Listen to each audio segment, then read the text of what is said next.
আসসালামু আলাইকুম ভাই। আজকে জীবনে অনেক বড় একটা টাক খাইলাম। মানে এই রকমের ঠগা জীবনে খুব কম খাইছি।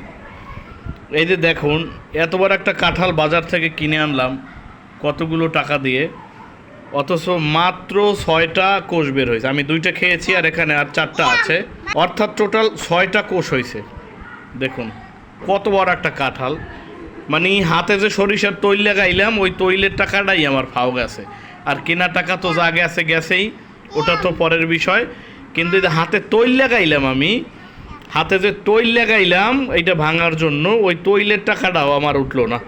মাত্র 6টা কোষ হয়েছে এত বড় একটা কাঁঠালে, অর্থাৎ বিশাল একটা ধরা খাইলাম যা ভাষায় প্রকাশ করা যাবে না।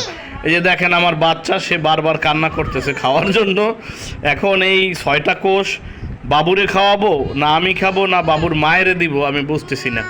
কেউ ভাই আমার মতো এই রকমের ধরা জীবনে কে কে খাইছেন কাঁঠাল কিনে একটু কমেন্টস করে জানাই দিয়েন।